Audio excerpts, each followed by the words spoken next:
Bom dia, obrigado pela oportunidade.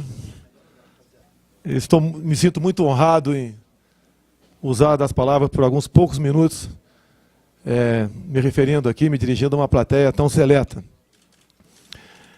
Quero falar alguma coisa assim, porque depois de que o Coronel Miller falou sobre Previdência, eu acho que esse assunto está encerrado. Eu apenas continuo como capitão a comando do Coronel Miller para direcionar meus votos, meus pronunciamentos em Brasília, na busca de fazer justiça para com uma classe tão importante como essa. O assessor está em condições? Eu só quero passar um vídeo de 15 segundos, e depois que esqueçamos o vídeo, eu entro na matéria em si como um todo. Isso foi agora de manhã no aeroporto de Santos Dumont, no Rio de Janeiro. Talvez até, né, como está previsto eu pousar hoje no aeroporto do Rio de Janeiro, eu poderia estar pousando aí. É coisa rápida, pessoal.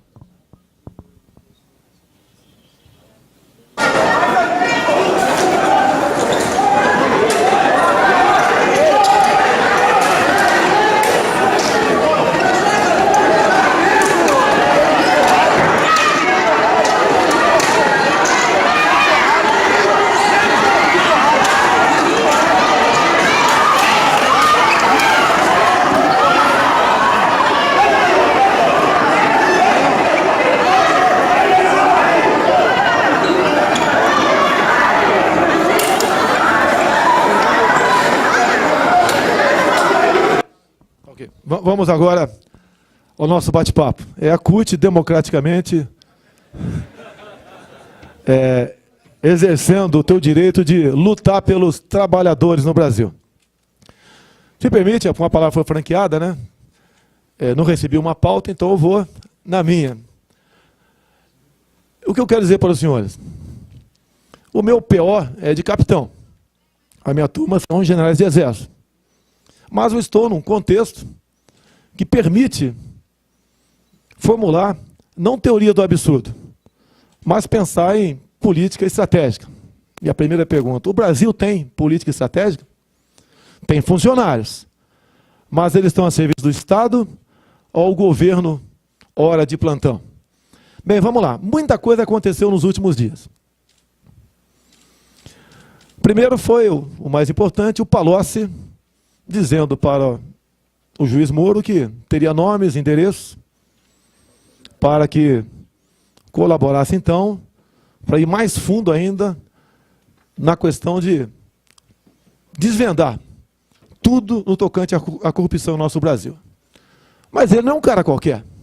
Ele não é apenas um ser igual aos delatores da Odebrecht. Ele é uma pessoa que está no topo da carreira alimentar da corrupção. Está no topo da questão ideológica, tomadas de poder. O recado parece que foi dado. Não foi para nenhum conhecido nosso. Foi para um poder, na minha análise. Quando ele fala isso, o Supremo decide conceder HC e libertar Bunlai. Para dar uma certa contrabalanceada, o mesmo Supremo faz voltar para a prisão o Bruno, ex-jogador do Flamengo.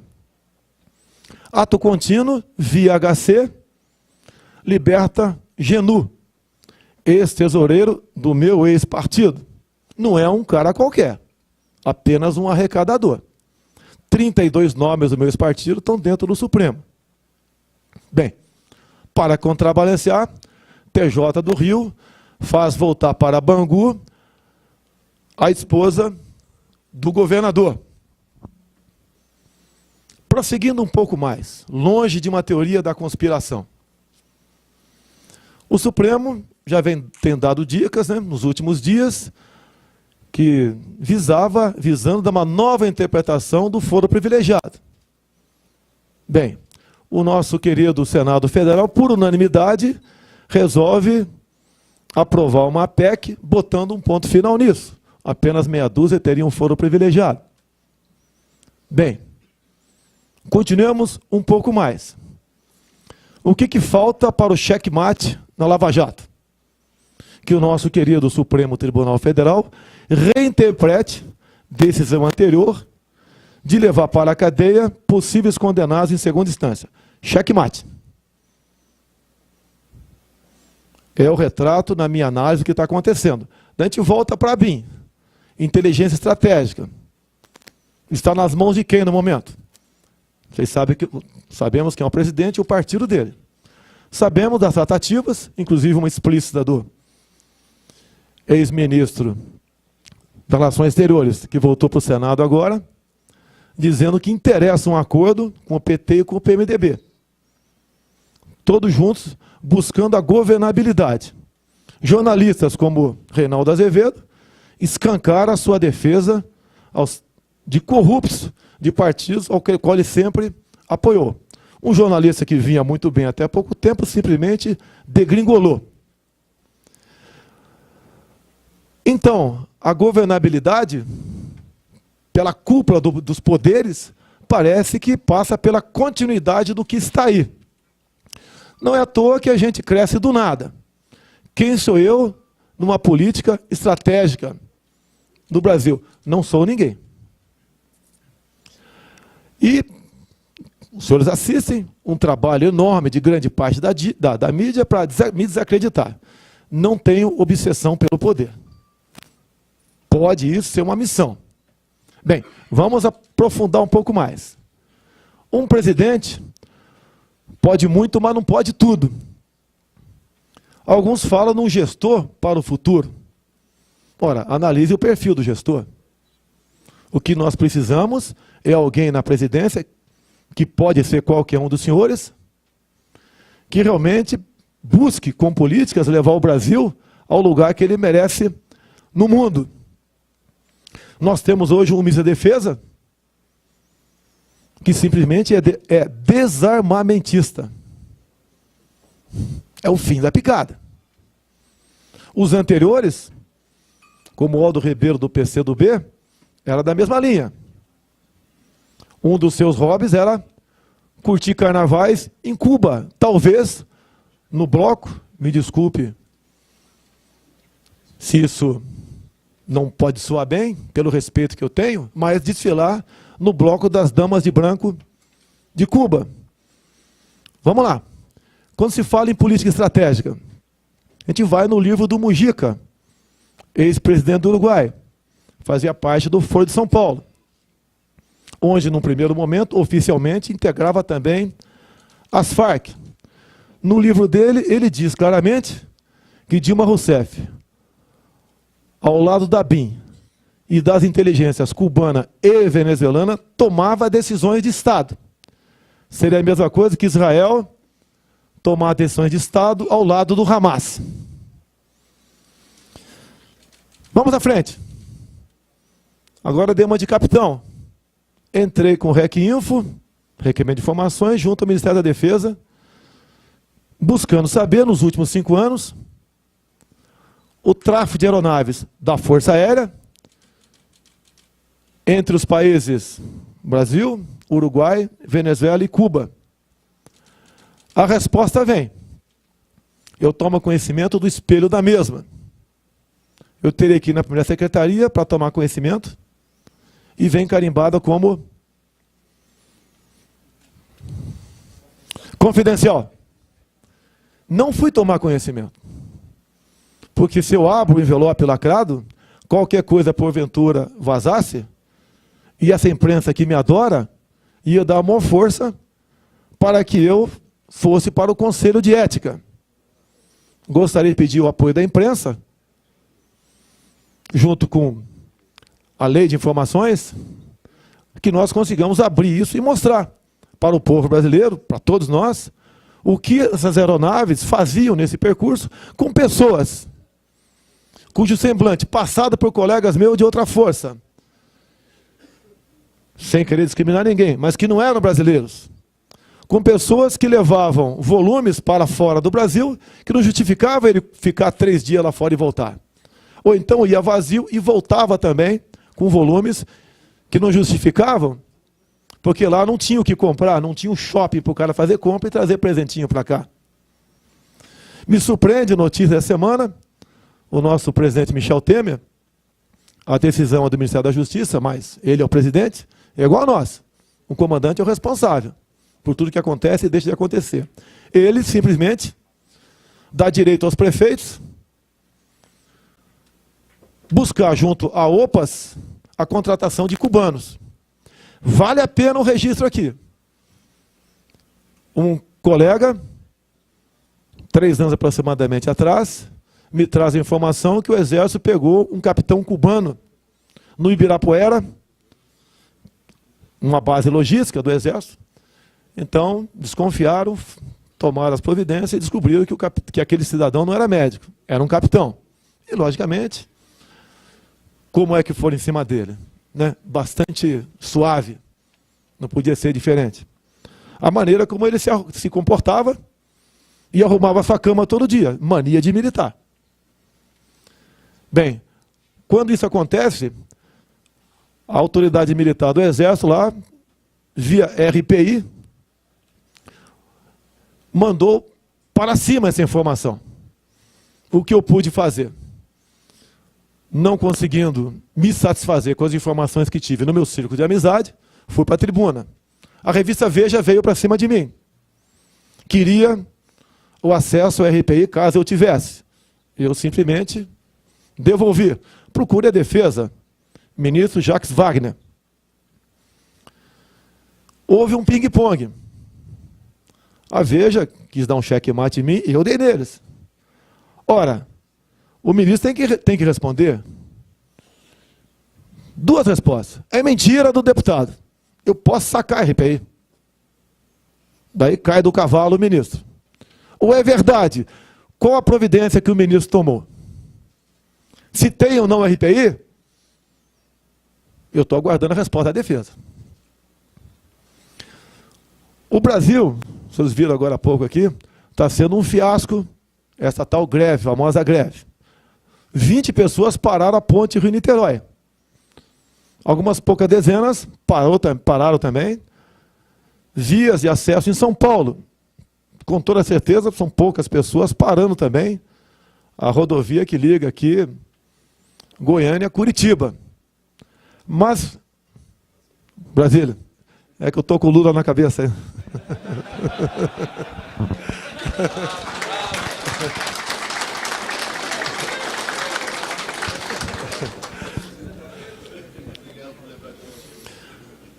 E se justifica claramente, ou se entende, melhor dizendo, os ataques que os senhores sofrem constantemente. Quando a gente fala de OAB, não é toda a OAB, setores da OAB. Quando se fala de ONGs, algumas ONGs. Do MP, alguns. Como a lamentar o nome de Ela Vieco. E agora Débora Duprá, a serviço do PT. Rezando na cartilha do PT, rezando em cima de documentos do próprio PT, discutido há pouco tempo em Salvador, Bahia, onde um dos itens mais debatidos foi: devemos movimentar grupos sociais para caçar os mandatos dos deputados Eduardo Cunha e Jair Bolsonaro. Parece que eu sou mais forte que Eduardo Cunha. Mas isso, esses ataques, a justificativa é nos desgastar. Porque nós, das Forças Armadas, nós, das Forças Auxiliares, somos o último obstáculo para o socialismo. Depois de nós, nada mais sobrará. Eu não preciso apelar, cada um que eu converso, ele se antecipa e diz: nós resistiremos. Nós passaremos por isso, como outros passaram em outros momentos. 35, 64. E nós temos um compromisso com os que vêm depois de nós. Confesso aos senhores, entro, pulo nesse caldeirão fervente, muito mais. Ou melhor, basicamente pela minha filha de 6 anos de idade. Me fez tomar outras decisões na minha vida. Estou preparado? Atenderia, pelo menos em parte, aquilo que a pátria necessita? Não sei. Se aparecer alguém melhor, estou pronto para somar apoio. Jamais podemos pensar em alguém para ocupar aquela cadeira presidencial que simplesmente seja um gestor, sem qualquer crítica a quem quer que seja. Imagine os senhores se Trump tivesse um secretário de defesa do mesmo perfil do nosso atual ministro da Defesa. Com toda certeza, o garotinho de olho rasgado, pesando aí 1/8 de toneladas, não vai ser racismo agora não. Tá? Nos estaria ameaçando o mundo todo. Graças a Deus, torci e muito por ele, Trump. Ontem ele tomou decisões que vai afetar, decisões que afetarão a economia brasileira. Diminuiu drasticamente os impostos, coisa que o contrário acontece no Brasil. Em especial no meu estado. O governo lá local aumentou drasticamente os impostos. Ele mandou para o espaço a tal da curva de Laffer. Não entendo nada de economia. Assim como 5 presidentes militares não entendiam. Mas passaram o Brasil da 49ª para a 8ª economia do mundo. Ninguém pode entender nada e botar em prática o que ele entende. Você não tem caráter, não tem moral, não tem passado para poder botar um país nos eixos. É como um comandante. Eu cheguei a comandar a bateria de artilharia. Se ele não dá exemplo, tudo vai por terra. Parabenizo a polícia de Goiás aqui e do Amazonas pelos colégios militarizados. É por aí. Temos uma MP que trata de uma possível nova reconvocação de integrantes de uma futura Força Nacional de Segurança. Cada um faça a análise que bem entender. E todo mundo, no seu escalão, tenho certeza que a análise será satisfatória. A minha, porque passa agora a não ser mais segredo, eu acho que o objetivo de cadastrar é ter alguém para prontamente estar do nosso lado em defesa da nossa democracia, da nossa liberdade, nosso país, tendo em vista do pouco que os senhores viram aqui. Sem vaidade entre nós, o nosso compromisso é um só: o futuro do nosso Brasil. E quero terminar aqui. Tudo que faço, reservadamente, com quem quer que seja, eu mantenho a palavra. De há muito, eu me afastei da imprensa, em especial a escrita. Só dou entrevista gravando e, de preferência, no meu gabinete. Não estive naquele jantar do presidente Temer de alguns meses atrás. Tive no dia seguinte com ele. Eu, presidente Temer, esse garoto que está aqui do meu lado, aqui, policial federal, meu filho, 3 ministros, Gedel, Padilha e Diogo, do planejamento, um 4 estrelas representando o ministro da Defesa, porque ele estava viajando, um 3 estrelas da ativa e mais alguns assessores. Palavra do presidente Temer para mim: nós só mexeremos na previdência dos militares se os militares assim o desejarem.